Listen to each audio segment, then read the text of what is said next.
we are going to talk a little bit about the do exercise that we talked about, like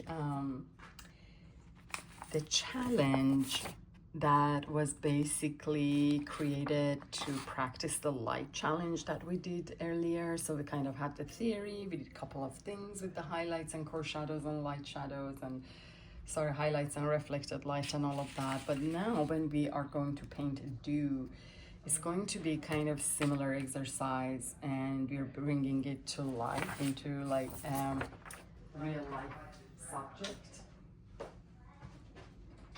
So what we need to do, we need to treat this do like the way we treated the cone or the cylinder. With the circle, it's going to be a little bit tricky with the globe, because with the globe you don't see as much as of the second highlight area. You just see one highlight area, whereas in most of the time in the do's, with the shape they have, they're not just like around like a ball, but they're more like a cylinder or like this cone. So like it's a little bit of a difference, and that way you kind of have two highlights.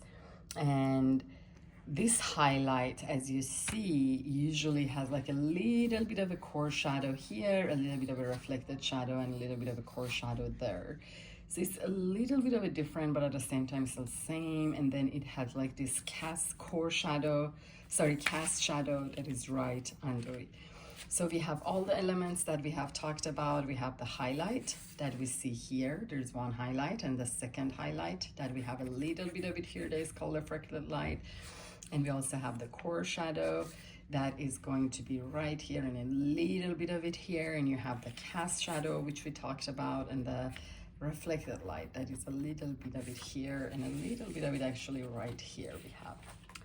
So first thing, I need to have a very pale wash of some color, of some sort that you like. I'm mixing a little bit of my shell pink and the potter's pink to create like a pink that I like for this rose. And after that, I just really have to let it dry.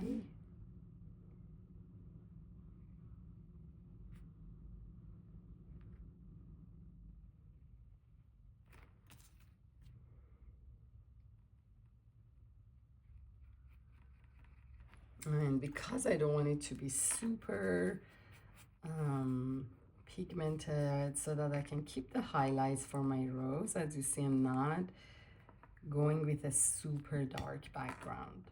And the Potter rose is just a very pretty color, perfect for rose.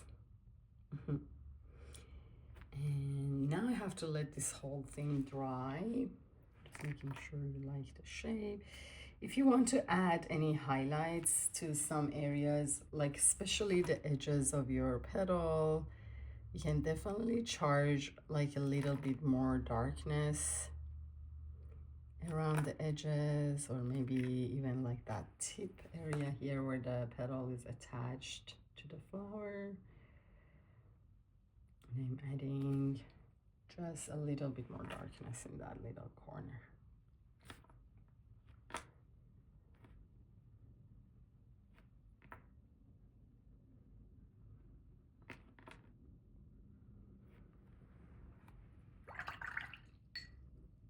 I have to let this totally dry, because as you can see, like in our dudes, like you kind of have like a hard edge that you can see that, you know, if you have a wet surface or even damp, we are going to lose that definition, and we are going to have lots of soft edge around the do. So we need to wait and let this totally dry. You can air dry, or you can use a fan. Just trying to speed up the process by fanning it with my paper.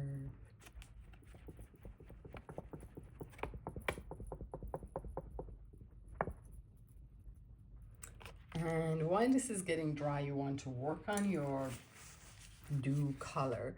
So with the do color, you want to be kind of similar, and you want to have the same color, but you just want to make sure that you have your actual pan or half pan that you're using wet and kind of creamy. So if you need to go to a darker consistency, you can easily do that.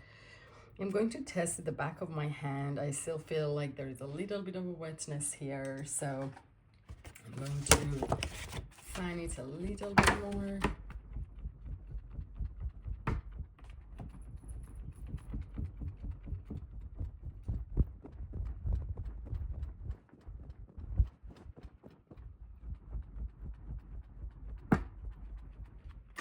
Now I'm going to, wherever you like in this petal, can be here or there. You don't want to be super wet.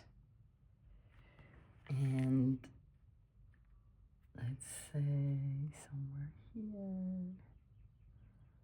I'm just working on the shape for now, and let's say a shape like this.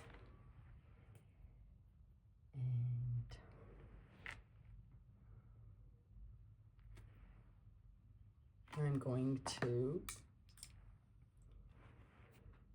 with like a little bit more of a damp brush, I'm coming around the edges, and I'm trying to keep a little bit of these highlighted areas without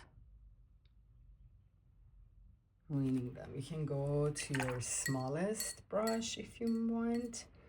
And now with a clean damp brush, I'm trying to drag these little pigments out and kind of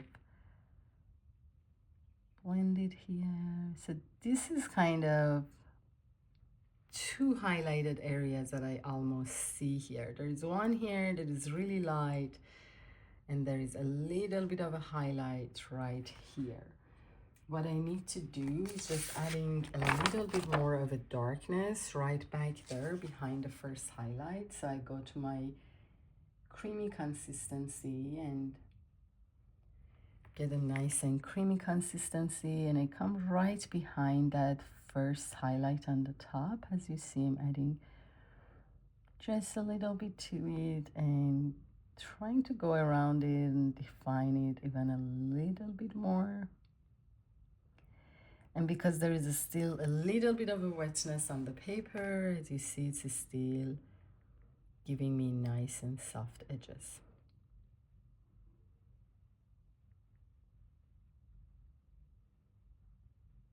And then when it goes to the bottom part of it, it's also having a shadow, which I'm going to wait. If you remember, for the course, for the cast shadow, we always wanted to wait for everything to dry a little bit before we go ahead and do that.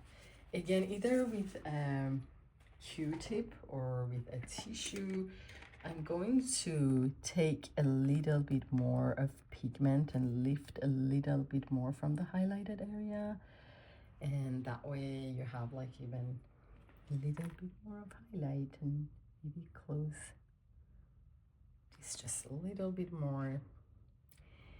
And if you wanted, you could go around one more little area like this to make it even like there are two little highlight dots here. And then after this dries, I'm going to put a little bit of a cast shadow around it, and that would create what we want. Again, if you want to add even more darkness,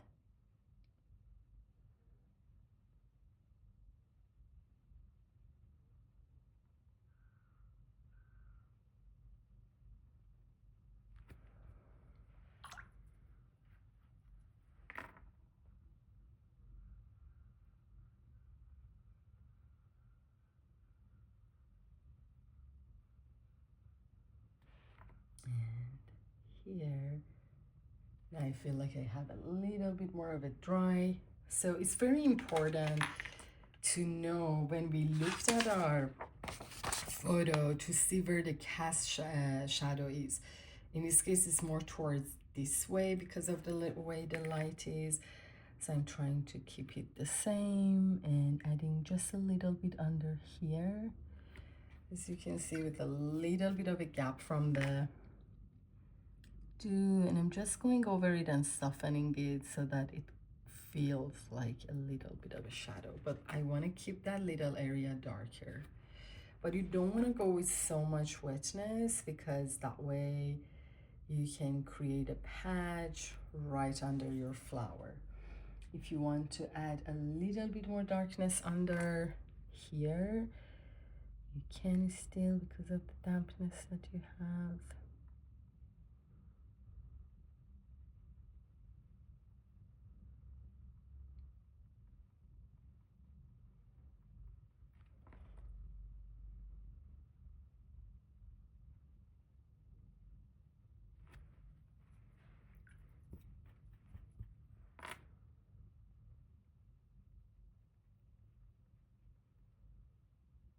As you see, I'm just trying to soften things a little bit more. And again, if you need to lift more, just like that. When this dries, it's going to get a little bit